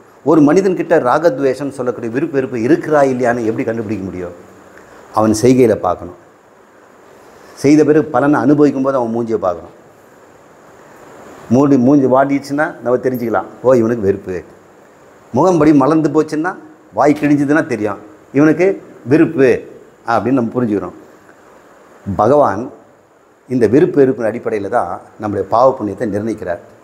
மனசு சுத்தம் பண்ணணும்னு நம்ம சொன்னோம். மனசில் இருக்கிற அழுக்கே ராகத்வேஷங்கள் தான். கடவுள் ஏன் தூய்மையாக இருக்கிறாருன்னா அவர்கிட்ட ராகத்வேஷமே இல்லை. அப்போ மன தூய்மை உனக்கு வந்துடுச்சுன்னா நீ கடவுளுக்கு சமம் இல்லையா? மனதுக்கன் மாசிலனாதல் அப்படின்னு தானே வள்ளுவர் சொல்கிறார். மனதில் மாசு இல்லாமல் வாழறவன் தாண்டா தெய்வங்கிறார். மீதி அவன் செய்வதெல்லாம் ஆகுல நீரை பெறார். இதில் வெறும் ஆடம்பரங்கிறார். நீ மற்றபடி வாழற வாழ்க்கையெல்லாம் வெறும் ஆடம்பரம், அதை பார்த்து நான் என்ன பண்ண போகிறேன்? உன் மனசில் சுத்தம் இருக்குதா அப்படின்னு திருக்குறளில் அவர் கேட்குறார் வள்ளுவர். மனத்துக்கண் மாசிலன் ஆதல் அப்படின்னு சொல்கிறார். பகவான் கிருஷ்ணரோ ராகத்வேஷத்தை விடுங்கிறார். நாமெல்லாம் இறைவனாக வாழணும், ஆனந்தமாக வாழணும், பாவ புண்ணியம் செய்யாமல் வாழணும் அப்படின்னா இதுக்கு ஒரே வழி ராகத்வேஷம் இல்லாமல் இருக்கணும். இப்போ ராகத்வேஷம் எங்கே வரும்? செய்வதிலும் செய்வதை அனுபவிப்பதிலும் வரும். இப்போ இது வரைக்கும் உங்களுக்கு ஏதாவது சந்தேகம் இருக்குதுங்களா? கர்ம வினை எப்படின்னு சொன்னேன். கர்ம வினை 2 விதமானு சொன்னேன். திருஷ்ட கர்மா, அதிருஷ்ட கர்மா. பலனோ திருஷ்ட பலன், அதிருஷ்ட பலன். அதிருஷ்ட பலன் எப்படி இருக்கும்? பயங்கரமாக இருக்குது. பாவம் செய்துட்டோம்னா, புண்ணியம் செய்தோம்னா அளப்பரிய ஆனந்தமாக இருக்குது. நம்ம எதிர்பார்க்காத ஆனந்தம்லாம் இருக்குது. நாம் என்ன ஒரு 10 ரூபா தானே கொடுத்தேன் அப்படின்னு நீங்கள் சொல்லலாம். அந்த 10 ரூபா கொடுத்த போது அவங்க வீட்டில் இருக்கவங்க எத்தனை பேர் பசி நீங்கள் நாங்கள் இப்போல்லாம் 10 ரூபான்னு தெரியலங்க. நான் பழங்காலத்து பேச்சில் பேசுகிறேன். என்னோட பிறந்தவங்க 9 பேர் இருந்தாங்க. அத்தனை பேர் பசியை நீக்கிறதுக்கு ஒரு 10 ரூபாய் எனக்கு போதுமானது. 10 ரூபாய் இருந்ததுன்னா போதும், ஒலைய வச்சிடலாம், ஒரு ரசம் பண்ணிடலாம். அந்த காலத்தில் அந்த 10 ரூபா கொடுத்து ஒருத்தன் உதவி செய்கிறாருன்னு வைங்க. அந்த உதவி அவருக்கு என்ன சொல்லுவார்? அட்டால் 10 ரூபா தானே கொடுத்தேன், இதுக்கு என்னங்க பெருசாக அப்படிலாம் தேங்க்ஸ் எல்லாம் சொல்கிறீங்க ப்ளீஸ் அப்படின்னு சொல்கிறார். ஆனால் புண்ணியம் பெருசு. 10 பேருடைய பசியை நீக்கியிருக்கிறாரு. அது கண்ணுக்கு தெரியாத புண்ணியம். அதனால் நீங்கள் வந்து தர்மம் செய்கிறத சாதாரணமாக நினச்சிடாதீங்க. அந்த தர்மம் உங்களுக்கு பார்த்தா அது சாதாரணமாக இருக்கலாம், அது பனை போல் இருக்குன்னு திருவள்ளுவர் சொல்கிறார். கடுகு போல் ஒருத்தவங்க உதவி செய்தால் கூட அதை பனை போல் கொள்வர் மேன்மக்கள், அது பெருசாக அவங்க நினைப்பாங்க அப்படின்னு சொல்கிறாங்க. இப்போ இதை பாஸ் பண்ணிவிடுங்க.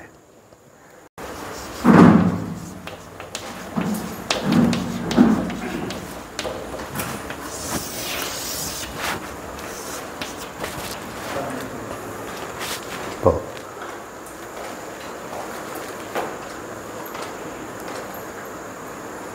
இது வரைக்கும் கர்மத்தை பற்றியும் கர்மத்தில் இருக்கக்கூடிய தர்ம அதர்மங்கள் பற்றியும் அதனால் உண்டாகிற பாவ புண்ணியத்தையும் பற்றியும், அது எப்படி நம்முடைய செயலையும் மாற்றி அமைக்கிறது, செயலுடைய பலனையும் அது நிர்ணயிக்கிறது.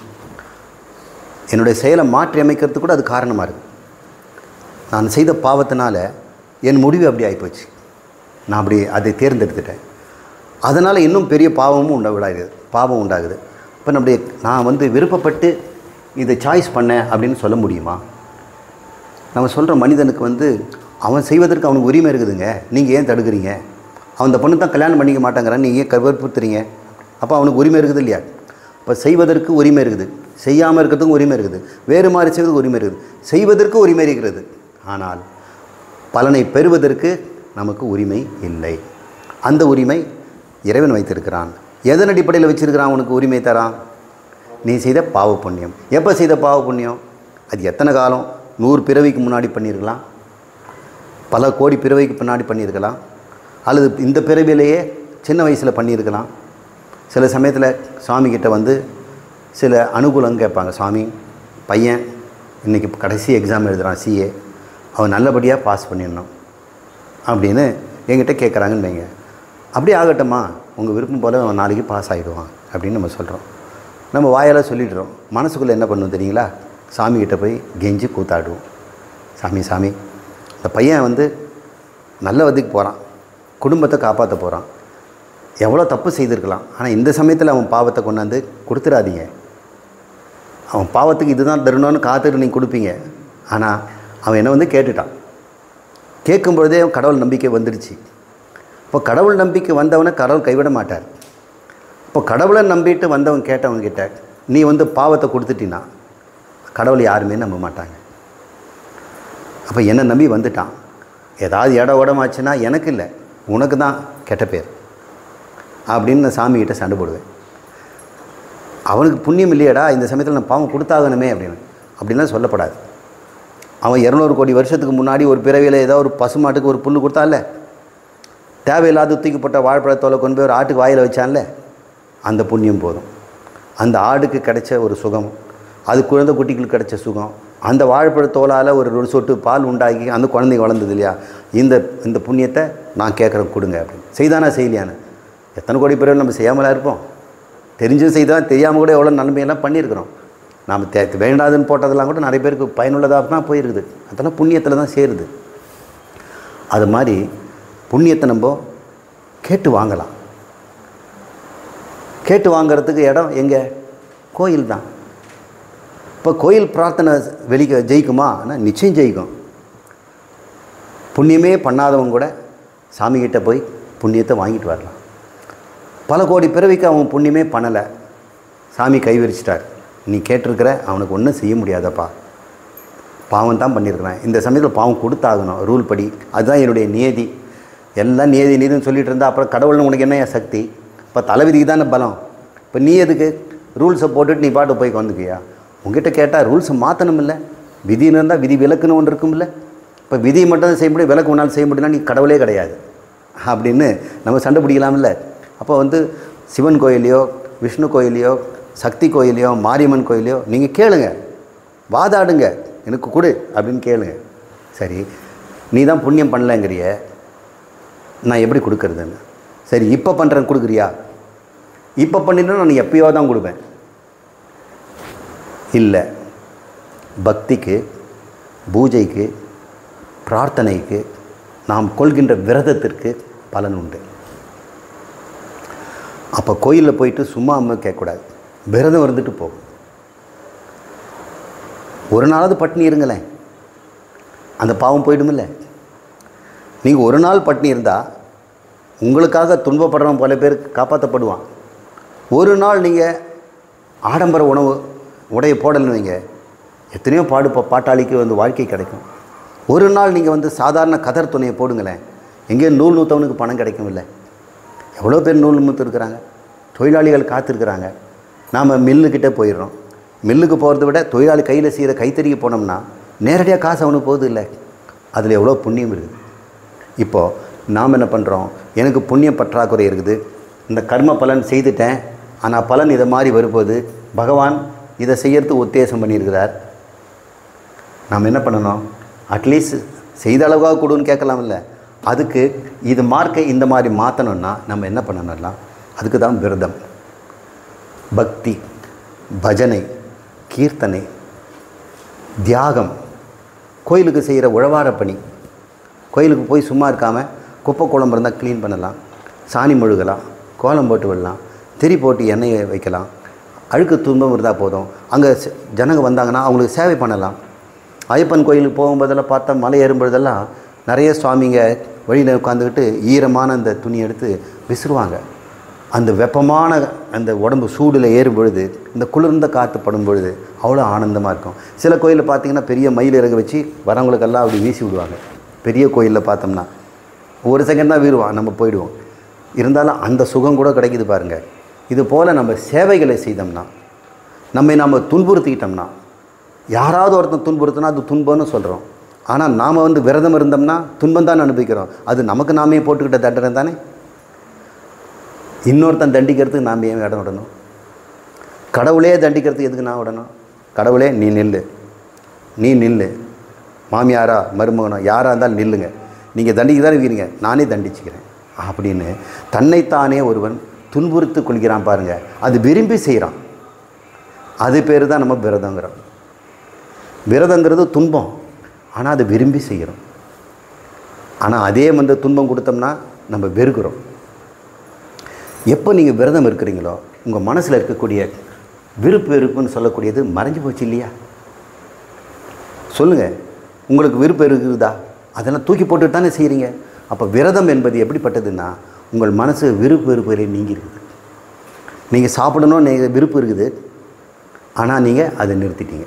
இன்றைக்கி நான் விரதம் இல்லையா?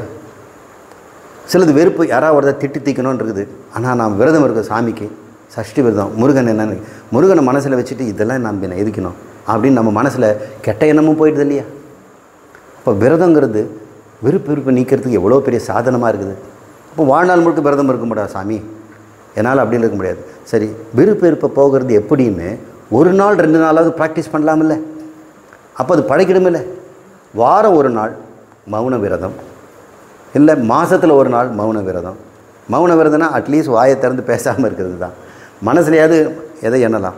மனசுலேயும் தெய்வ பக்தியோடு வாழ்ந்து விரதம் இருக்கும்போதுனாக மனசு தெய்வம் தான் இருக்கும். அப்புறம் விரதம் இருக்கும்பொழுது பசி வைத்த கொள்ளும் பொழுது சாப்பிடலான்னும் போது நம்ம மனசு என்ன சொல்லும்? நீ விரதம் இருக்கிற சாமி. அப்போது பக்தி பண்ணுறதுக்கு, கடவுளை நினைக்கிறதுக்கு நிறைய நேரம் கிடைக்குது இல்லை? மற்ற நேரம் உங்களுக்கு நினைக்க முடியுமா?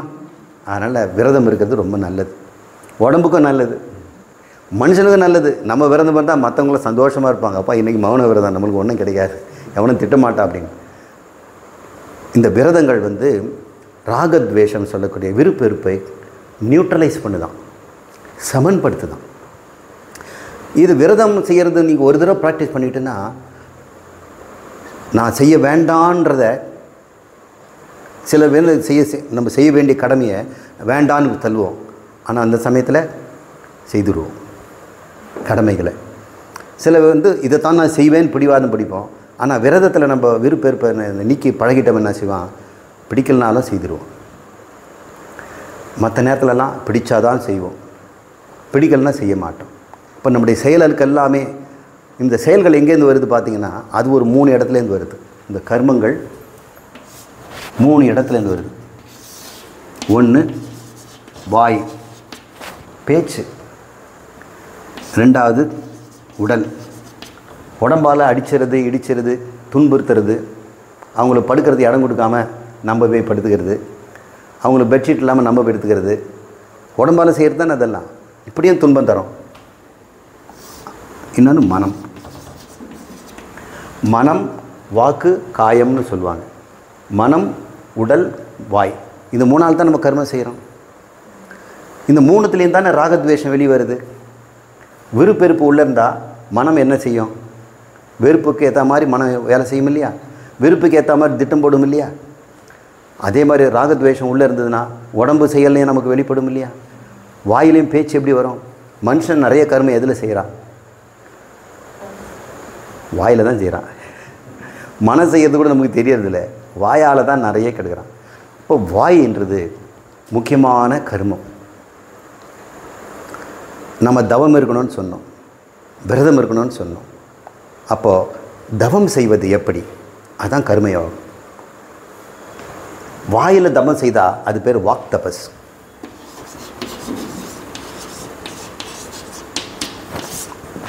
இது ரொம்ப ரொம்ப முக்கியமானதுங்க.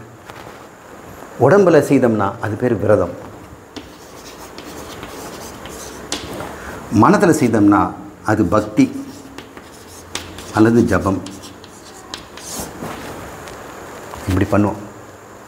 ஒருத்தன் விரதம் இருக்கும் பொழுது அவன் வாக் தபஸ் செய்கிறான், உடம்பால் விரதம் இருக்கிறான், மனசால் அவன் கடவுளையே நினைக்கிறான், பக்தியை நினைக்கிறான். இது பெரிய புண்ணியத்தை உண்டாக்குது. புண்ணியத்தை மட்டும் உண்டாக்கலை, உங்கள் மனசில் விருப்பெருப்பை நீக்கிடுச்சு. அன்னைக்கு ஒரு நாளைக்கு அப்படி இருக்கிறோம். ஒரு நாள் பழகிட்டோம்னா இந்த வாக் தபஸ் ரொம்ப பயனுள்ளதாக இருக்கும். இந்த வாக்கில் ஒரு தபஸ் செய்ய முடியுமா? தபஸ் செய்கிறவங்க ஒத்த காலில் நின்றுட்டு முள்ளுலெல்லாம் படுத்து தான் தவம் பண்ணுறாங்க. இவர் வாக் தபஸுங்கிறாரு, என்ன பண்ணுறது, வாயால் என்ன பண்ணலாம் அப்படின்னு யோசனை பண்ணால் பேச்சில் தான் நம்முடைய தபஸ் இருக்குது. இந்த வாக் தபஸுங்க ரொம்ப சுலபம். கர்மயோகத்தில் வாக் தபஸ் ரொம்ப சுலபம். என்ன சொல்லணுங்க தெரியுங்களா? பேசணும்னா கொஞ்சமாக பேசு. நம்ம பேச்சை கொஞ்சமாக பேசணும், அளவோடு பேசு. அளவோடு எதை பேசணும்? உண்மையை பேசு. அளவோட உண்மை எப்படி பேசணும்? கனிவோடு பேசு. இந்த தவம் உங்களுக்கு ஈஸியாக இருக்குதா, கஷ்டமாக இருக்குதுங்களா? இதை விட ஒரு சுலபமான தவம் இருக்குதா? என்ன சொல்லணும்? அளவோடு பேசு, கனிவோடு பேசு, உண்மையை பேசு. உண்மை இல்லைன்னா பொய்யை கனிவாக பேசி என்ன பிரயோஜனம்? உண்மையை தான் பேசணும். பேசணுன்னா உண்மைக்கு மேலே எதுவும் பேசக்கூடாது. உண்மைங்கிறது என்னங்க? யாரோ ஒருத்தர் உங்களுக்கு சொன்னாங்களே, அது அப்படியே சொல்லிட்டா உண்மையா? இல்லை, நீங்கள் அறிந்தது தான் உண்மை. நீங்கள் உங்களால் அறியப்பட்டது தான் உண்மைன்னு சொல்ல முடியும்.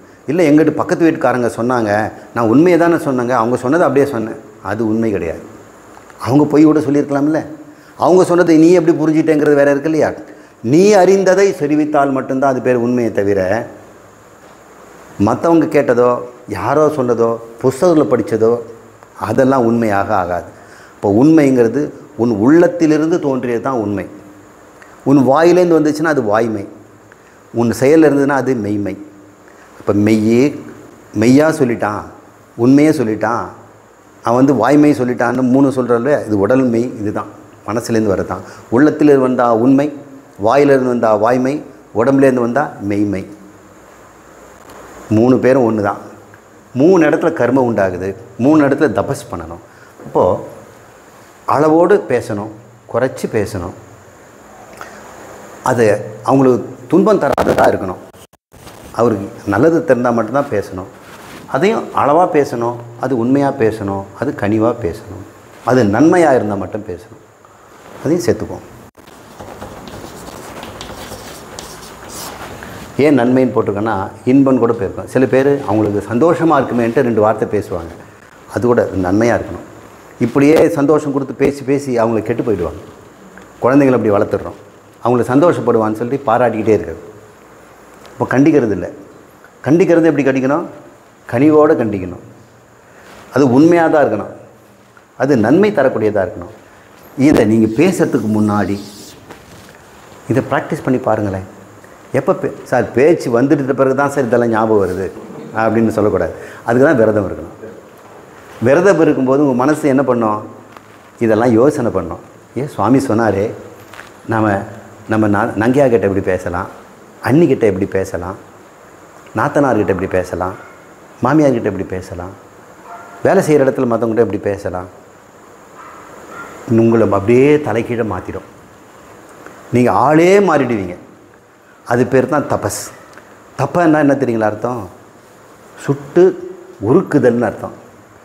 தகிக்குதுன்னு சொல்கிறல்ல, தபஸ்னா தங்கத்தை உருக்கணும்.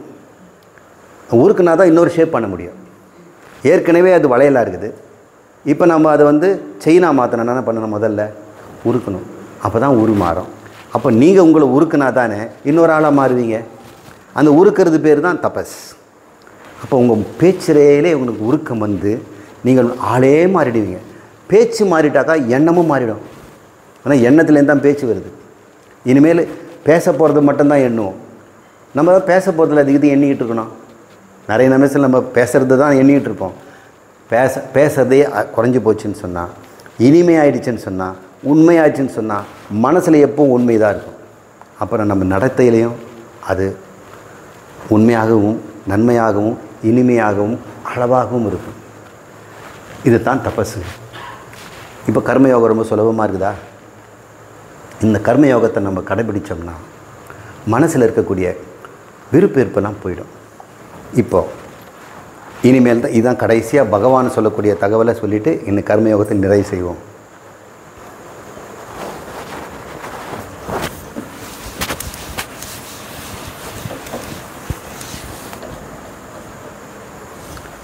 பகவத்கீதையில் கிருஷ்ணர் சொல்கிறாரு, அர்ஜுனா, கர்மயோகம் என்ன தெரியுமா?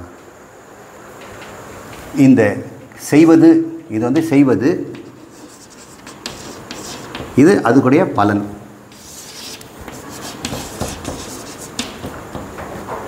நீ செய்வதில் ஒரு பாவனை, பலனை பெறுவதில் ஒரு பாவனை. இந்த பாவனையோடு நீ செய்தினா அது கர்மயோகம்டா. பாவனை இல்லாமல் செய்தனா அது வெறும் கர்மண்டா. சாமி, பாவனைனா என்ன பாவனை? விருப்பு வெறுப்புங்கிற நியூட்ரலைஸ் பண்ணிவிட்டு செய்கிறது தான் பாவனை. விருப்புக்கு செய்தேன்னு சொன்னால் நீ சாய்ஸில் வந்துடுவேன். அப்போ நீ சிலதை செய்ய மாட்டேன் வெறுப்பில், சிலது வேறு மாதிரி மாற்றி செய்திருவேன். அப்போது எப்படிப்பட்ட பாவனை? விருப்பு வெறுப்பு நீங்கிய பாவனை. அப்போனா என்ன அர்த்தங்க? எப்படி அந்த ஒரு கர்மத்தை நம்ம செய்கிறது? எப்படி விருப்பு வெறுப்பு இல்லாமல் ஒரு கர்மம் செய்கிறது? அதே மாதிரி செய்த பிறகு ஒரு பலன் கிடைக்கும் இல்லையா? அது கூலியாக இருக்கலாம், பாராட்டாக இருக்கலாம், அது போல் வேறு விதமாக நன்மையாக இருக்கலாம். எதுவாக இருந்தாலும் அது எப்படி வேணால் சமமாகவும் கிடைக்கலாம், அதிகமாக கிடைக்கலாம், குறைவாக கிடைக்கலாம், நேருக்கு மாறாகவும் கிடைக்கலாம். எப்படி கிடைச்சாலும் அதிலும் நீ அதை பெற்றுக்கொள்வதில் ஒரு பாவனை. அது எப்படிங்க? அதுலேயும் விருப்பு வெறுப்பு இருக்கக்கூடாது. விருப்பு வெறுப்பு இல்லாமல் ஒரு பலனை அனுபவிச்சுக்கிறது, விருப்பு வெறுப்பு இல்லாமல் ஒரு கர்மத்தை செய்கிறது. நீங்கள் செய்து பாருங்களேன். நாளையிலேருந்து மாவாட்டுங்க, துணி துவைங்க, என்ன வேலை வேணால் செய்யுங்க, வேலைக்கு போங்க, வண்டி எடுத்துகிட்டு போங்க, டெலிஃபோனில் பேசுங்க, எந்த கருமத்தை வேணால் செய்யுங்க. ஆண்களாக இருந்தால் அவங்க தொழிலுக்கு போங்க, வியாபாரியாக இருந்தால் கஸ்டமர்ஸை பாருங்கள், முதலாளிகிற வேலை செய்தால் தொழிலாளியாக இருங்க. எந்த தொழிலாக இருந்தாலும் எதிலுமே நீங்கள் எப்படிப்பட்டவனாக இருக்கணும்? நாம் செய்வது ராகத்வேஷத்தோடு செய்கிறேன்னா, அல்ல அது இல்லாமல் என் கடமைங்கிற செய்கிறேன்னா, அந்த கடமையை எப்படி செய்கிறேன்? இந்த நான்கையும் வைத்து செய்கிறேனா அப்படின்னு நீங்கள் சீர்தூக்கி பார்த்து செய்வது தான் பாவனைங்கிறார். இந்த விரத பாவனையில், பக்தி பாவனையில் உன் மனதை நிலைப்படுத்தி உன் கர்மத்தை, இதை சாய்ஸை நீ பண்ணு. இந்த சாய்ஸை எக்ஸசைஸ் பண்ணும் பொழுது எந்த பாவனையில் இருக்கிற அப்படின்னு கேட்குறாரு. தர்மமாக இருந்தால் விரும்பி செய், அதர்மமாக இருந்தால் வெறுத்து விடு. விருப்பு வெறுப்பு வேண்டான்னு சொல்லலை, அதர்மத்தை வெறுத்து விடு, தர்மத்தை விரும்பு. இவ்வளோதான். நீ முதல்ல அதர்மத்தை விரும்பின, தர்மத்தை வெறுத்த, இப்போ நீ மாற்றி செய்கிற. அப்போ உன் தர்மம் எதுன்னு எப்படி கண்டுபிடிக்கணும்ல? சாமி எதுங்க தர்மம்? அது முதல்ல நான் சொல்லிட்டேன். எது மற்றவங்களுக்கு நீ உனக்கு எது மற்றவங்க செய்தால் நன்மை தருமோ, இன்பம் தருமோ, அது மற்றவங்களுக்கு செய்யுன்னு சொன்னேன். உனக்கு எது துன்பம் தருமோ, மற்றவங்களுக்கு அதை செய்யாமல் இருக்கிற. இதுதான் ரொம்ப சுலபமான தர்ம அதர்மங்கள், பாவ புண்ணியங்கள். இப்படி வாழ்ந்தும்பொழுது நமக்கு கர்மயோகங்கிற பேர் கிடைக்கிது. இதில் என்ன பலன்னா, மனசில் இருக்கக்கூடிய விருப்பு வெறுப்புகள் நீங்கி போகுதுங்க. பகவான் இன்னொரு ட்ரிக் சொல்கிறார். இது எப்படி நான் ப்ராக்டிக்கலாக செய்கிறது அப்படின்னு சொல்லும்போது, 2 பேர் இருக்கிறாங்க. முதலாளி, தொழிலாளி. அப்பா மகள், கணவன் மனைவி, எது வேணால் போடுங்க. கொடுக்கல் வாங்கல் இருக்குதா இல்லையா? முதலாளிக்கு ஒரு டியூட்டி இருக்குது, கடமை, சம்பளம் கரெக்டாக கொடுக்குறது, அது அவனுடைய உரிமை. முதலாளிக்கு ஒரு உரிமை இருக்குது, அது தொழிலாளி கரெக்டாக வேலையை செய்யணும், அது இவனுடைய கடமை. அப்போ இவனுடைய கடமை இவருடைய உரிமை, இவனுடைய கடமை இவருடைய உரிமை. வாழ்நாள் முழுக்க நாமெல்லாம் கடமை உரிமை தானே. மனைவிங்கிற மாதிரி நம்ம சில கடமைகளை செய்கிறோம். மனைவின்ற முறையில் உரிமையை எதிர்பார்க்குறோம். எனக்கு இந்த உரிமை கூட கிடையாது அந்த வீட்டில் அப்படின்னு கேட்குறோம். கணவனும் கேட்குறாரு, நான் எவ்வளோ கடமை செய்திருக்கிறேன், எனக்கு உரிமை இருக்குது இதை கேட்குறதுக்கு, இதை அனுபவிக்கிறதுக்கு அப்படின்னு சொல்கிறார். மகன் கேட்குறான், அப்பா என்னை படிக்க வேண்டியது கடமைப்பா, கரெக்ட், ஆனால் 100 வாங்கிறது என்னுடைய உரிமை. அவர் கேட்பார்ல, நீ ஒழுக்கமாக இருக்கிறது என்னுடைய உரிமை. உரிமையும் கடமையும் தானே மனசில் ஒன்றா சேர்க்குது. நம்ம எல்லாம் கூடி வாழும் பொழுது உரிமையும் கடமையும் தானே எக்ஸ்சேஞ்ச் பண்ணிக்கிறோம். அதுதான் விவகாரம். இந்த உரிமையும் கடமையும் மீறும் பொழுது தானே பிரச்சனை வருது. கடமையை செய்யாமல் விடும் பொழுது, உரிமை கேட்காமல் போதும், உரிமை கொடுக்கப்படாத போதும் பிரச்சனை வருது இல்லையா? இந்த ரொம்ப சிம்பிள் லாஜிக். அவர் சொல்கிறாரு, முதலாளி தொழிலாளி ஒரு உதாரணம் எடுத்துக்கோ. டேய் தொழிலாளி, நீ பாடுபட்டதுக்கப்புறம் பலனை யார்கிட்ட எதிர்பார்க்குற? முதலாளிக்கிட்ட. அப்புறம் அவருக்கு யாருக்கு நீ வேலை செய்த? முதலாளிக்கு. நீ முதலாளிக்கு வேலை செய்தால் பலன் யார்கிட்ட வாங்குவ? முதலாளிகிட்ட. பக்கத்து வீட்டுக்காரங்கிட்ட வாங்க முடியுமா? உங்களுக்கு நான் செய்துட்டேன், எங்கிட்ட தான் நீங்கள் பலன் உங்ககிட்ட நான் எதிர்பார்க்க மாட்டேன். பகவான் சொல்கிறாரு, அப்படி செய்யாதேங்கிறார். என்ன சொல்லிட்டீங்க அப்படி? ஏன் முதலாளிக்கு வேலை செய்த முதலாளிகிட்ட தான் சம்பளம் வாங்க முடியும்? இல்லை, நீ முதலாளிக்கு நீ செய்யாத, எனக்கு செய்யுங்கிறார். முதலாளியாக இருப்பது நானுன்னு நினச்சிக்க. முதலாளியாக இருக்கிறது யார்? பகவான் கிருஷ்ணர் அல்லது முருகர், ஏதாவது உங்களுக்கு தெரிஞ்ச கடவுளை வச்சுங்க. எனக்கு நீ செய்ததா நீ செய். எப்படி நீ செய்வ? முதலாளிக்கு செய்தன்னா சம்பளத்துக்கு ஏற்ற மாதிரி செய்வேன், பலனை எதிர்பார்த்து செய்வேன், ராகத்வேஷத்தோடு செய்வேன். கடவுளுக்கு ராகத்வேஷம் இருக்குமா? அவர்கிட்ட எல்லாமே விருப்பாக தானே இருக்கும். நமக்கு எப்படி வேணால் சமைப்பாங்க. சாமிக்கு நெய்வேத்தியம் பண்ணிட்டாக்கா எச்சில் கூட படாது, உப்பு கூட பார்க்க மாட்டாங்க. அதில் குளிச்சுட்டு தான் செய்வாங்க. அப்புறம் ஸ்டவ் ஏற்றும் போது கூட ஒரு மஞ்சள் பிள்ளையார் வச்சுட்டு சாமி கும்பிட்டுட்டு அதெல்லாம் செய்வாங்க. அதை குழந்தைங்க கூட கையில் வச்சா தட்டி அடிப்பாங்க, தொடாத அப்படின்னு சொல்லுவோம். இப்போது இறைவனுக்கு செய்கிற காரியங்களை நம்ம எப்படி செய்கிறோம்? இறைவனை விடுங்க, ஒரு நல்ல மனிதருக்கு வீட்டுக்கு வந்திருக்கிறாரு, அவருக்கு நம்ம எப்படியெல்லாம் செய்வோம்? அந்த ஒரு மனோபாவம் தான் கர்மத்தில் இருக்கின்ற பாவனைங்கிறார். ஒரு இறைவனாக நினைச்சுப்பார், முதலாளி ரூபத்தில் நான் தான் இருக்கிறேன். சாமி நீங்கள் சொல்கிறீங்க, அந்த முதலாளி கராராக இருக்கிறான், வேலையை வாங்குகிறான், சம்பளத்தை கொடுக்க மாட்டேங்கிறான், சம்பளத்தை பிடிச்சிக்கிறான். பேசும்போது 22,000 சொன்னாங்க, 18,000 தான் கையில் எடுத்துகிட்டு போகிறாரு, மீதி என்னென்னோ கணக்கு சொல்கிறாரு. அவரை போய் நான் கண்ணன்னு சொல்ல முடியுமா, முருகர்னு சொல்ல முடியுமா அப்படின்னு சொல்கிறார். டேய், நான் உனக்கு என்ன சொன்னேன்? நீ முதலாளிக்கு செய்யலை, எனக்கு செய்தேன்னு சொன்னேன். அப்போ உனக்கு பலன் யார் கொடுப்பா? நான் தானே கொடுக்கணும். அப்போ பலன் நீ எங்கிட்டேருந்து தானே வாங்கணும். அப்படிங்களா சாமி? நீங்கள் எப்படி கொடுப்பீங்க? நான் பலன் கொடுத்தா எப்படி வாங்குவேன்? கை நீட்டி வாங்கிக்குவேன் சாமி, முணுமுணுக்க மாட்டேன் சாமி. விருப்பு எனக்கு இருக்காது சாமி. கோயிலுக்கு போகிறோம், பிரசாதம்னு சொல்கிறாங்க. சிவன் கோயில் என்ன செய்கிறாங்க? விபூதி கொடுக்குறாங்க, பேசாமல் வாங்கிட்டு வரோம், கண்ணில் ஒத்திட்டு வாங்குறோம்ல. பெருமாள் கோயிலில் போகிறோம், புளியோதரை தராங்க, அப்படியே வாய் திறந்து சாப்பிட்டுட்டு இன்பமாக வரும். சில இடத்துல அன்னம் தராங்க, பொங்கல் தராங்க. சில பேர் வெறும் விபூதி தான் தராங்க, வெறும் தீர்த்தம் மட்டும் கொடுக்குறாங்க. எப்படிப்பட்டதாக இருந்தாலும், அது இனிப்பான ஒரு பொருளாக இருந்தாலும், கசப்பாக இருக்கிற பொருளாக இருந்தாலும், வெறும் உபீது சாம்பலாக இருந்தால் கூட நாம் 2 கை நீக்கி மரியாதையோடு கண்ணை ஒத்தி வாங்கிக்கிற மாதிரி நீ முதலாளி கொடுக்குறத நான் கொடுத்ததாக வாங்கிட்டுறாரு. அவர் கொஞ்சமாக கொடுக்குறாரு, உனக்கு அந்த அளவு வேணுமா? நான் எப்படி கொடுப்பேன்னு உனக்கு தெரியுமா? பாவ புண்ணியன்னு சொன்ன இல்லையா? அப்போ பகவான் எப்படி உனக்கு பலன் தருவார்? தர்மம் தலை காக்கும், தக்க சமயத்தில் உயிர் காக்கும், கூட இருந்தே குழி பறித்தாலும் கொடுத்தது காத்து நிற்கும் அப்படின்னு ஒரு பாட்டு பாடுறாருல எம்ஜிஆர். கண்ணதாசன் எழுதினார், யாரும் தெரியல, அவர் பாடின பாட்டு. தர்மம் தலை காக்கும், நான் உனக்கு அவன் கொடுக்கறத விட பல மடங்கு சேர்த்து கொடுப்பேன்டா. நீ அவங்ககிட்ட அற்ப காசை நீ 22,000 18 கொடுத்தானேன்னு முணுமுணுக்காத. அந்த மீதி இருக்கிற நாளை மல்டிப்ளை பண்ணி உனக்கு நோய் நொடி இல்லாமல் குடும்பத்தை கொடுப்பேன், உனக்கு கஷ்ட நஷ்டம் இல்லாமல் வாழ்க்கையை பார்ப்பேன், உனக்கு நல்ல சுகாதாரமாக இடத்தை கொடுப்பேன், அதுக்கு நீ செலவு பண்ணுற காசு மிச்சம் பண்ணுவேன். அப்படிங்களா சாமி? இது எனக்கு தெரியாமல் போச்சே. இனிமேல் நான் சாமி, நான் செய்கிறதெல்லாம் கிருஷ்ணனுக்காக, கிருஷ்ணார்ப்பணம். என்ன செய்திருக்கிறோம்? என் கடமைகளெல்லாம் கிருஷ்ணார்ப்பணம். அப்போ முதலாளிகிட்ட போய் என்ன கிருஷ்ணார்ப்பணம்னு செய்யணும். அப்புறம் அவர் சம்பளம் கொடுத்தாருன்னா இது கிருஷ்ண பிரசாதம். செய்வதெல்லாம் அர்ப்பணம், பெறுவதெல்லாம் பிரசாதம். கணவனுக்கு ஒரு மனைவி கிருஷ்ணார்ப்பணமாக செய்யட்டும். அவர் அடித்தாலும் உதைச்சாலும் அது கிருஷ்ண பிரசாதமாக எடுத்துக்கலாம். இப்படியெல்லாம் வாழ முடியாதுங்க அப்படின்னு நவீன காலத்தை சொன்னோம்னா நீ கடவுளை நம்பலைன்னு அர்த்தம். கர்மயோக வாழ்க்கையில் நீ அப்படி வாழ்ந்துட்டு வந்தினா உனக்கு தக்க பலன் தருவார்.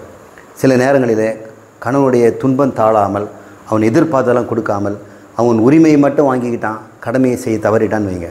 ஆனாலும் கிருஷ்ண பக்தி இருந்ததுனால பின்னாடி காப்பாற்றப்பட்டு அவங்க பெரிய நிலைக்கு வந்ததை நம்ம பார்த்துருக்குறோம் இல்லையா? அவர் எப்போ கொடுப்பாரு, எதை கொடுப்பாருன்னு நமக்கு தெரியாது. ஆனால் முதலாளி வேணும் சம்பளம் தான் கொடுப்பான். ஆனால் கிருஷ்ணன் உனக்கு என்னென்ன வேணுமோ அதெல்லாம் கொடுப்பான். அதெல்லாம் அதை நம்பிக்கை வரணுங்கிறதுக்காக சொல்கிறாரு. உனக்கு புண்ணிய பாபம் போகிறது மட்டும் இல்லை, கண்ணன் எல்லாம் பார்த்துக்குவாங்கிறது மட்டும் இல்லை, உன் மனசில் ராகத்வேஷம் போகுதில்லை. மன தூய்மைக்கு தான் நம்ம கர்மயோகத்தை செய்கிறோம்.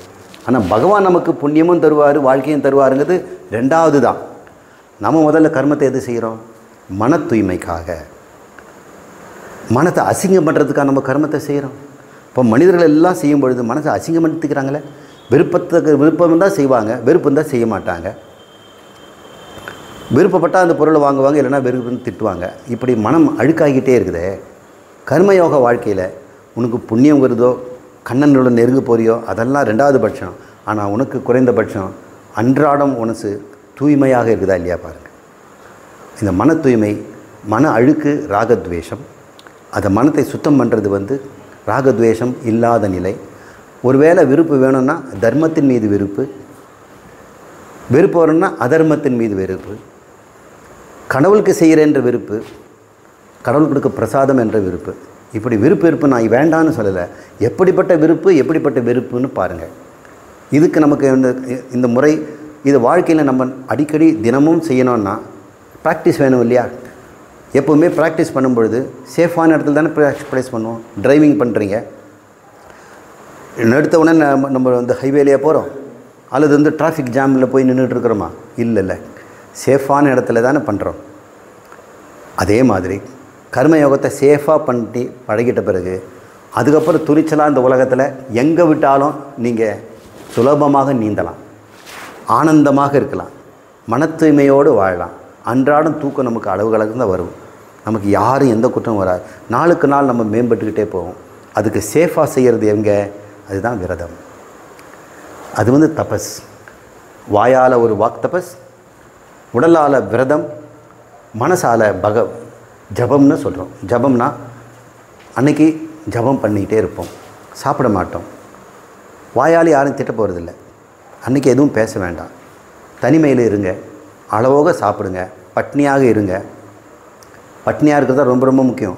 நம்ம செல்ஃப் இம்போஸ்டு பனிஷ்மெண்ட்டு.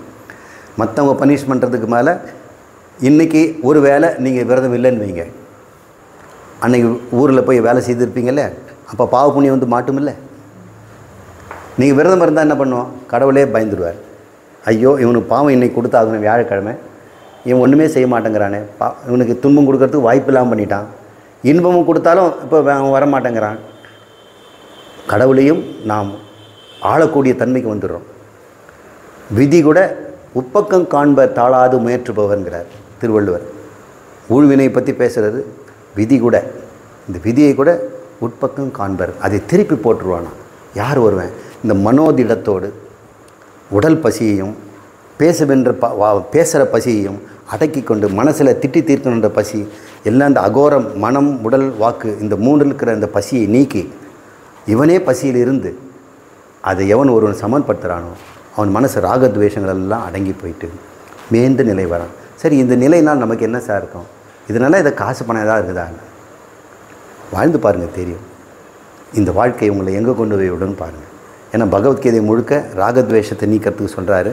பாவ புண்ணியம் இல்லாமல் பிறவாத நிலை, இரவாத நிலை, இரவாத நிலை கூட வேண்டாம், பிறவாத நிலை, அந்த நிலை பேரின்ப நிலை. இப்போ பிறவாமல் இருப்போம், ஆனால் இருக்கணும் இல்லை. பிறக்கிறது எப்படி? உடம்பால் தானே பிறக்கிறோம். அப்போ பிறவா நிலைன்னா என்ன அர்த்தம்? உடம்பில்லாத நிலை. உடம்பில்லாத நிலை எப்படி இருக்கும்? ஆனந்தமாக இருக்கும். நீங்கள் தூக்கத்தில் உடம்பு இருக்குதா? உங்களுக்கு மனசு இருக்குதா? புத்தி இருக்குதா? ராகத்வேஷம் இருக்குதா? ஆனந்தமாக இருக்குதே. அப்போ உடல் தான் நமக்கு துன்பம் தருது. இந்த உடம்பில் இப்படி துன்பம்னா இன்னும் நம்ம செய்த பாவ புண்ணியத்துக்கு என்னென்ன உடம்பு தருவாரோ, எத்தனை முறை கொடுப்பாரோ. ஒரு தப்பு செய்ததுக்கு 7 தடவை பிறக்க வேண்டியதாக இருக்குது. ஒரு நன்மை செய்தாலே 7 பிறவியில் நமக்கு நன்மை தருது. இதெல்லாம் எனக்கு வேண்டாம். எனக்கு பிறவா நிலை வேணும்னா அது பேரானந்த நிலை. அந்த நிலையை நீ அடையணும்னு சொன்னால் இந்த கர்மயோகங்கிறது நம்ம ஆரம்பத்தில் செய்தாகணும்.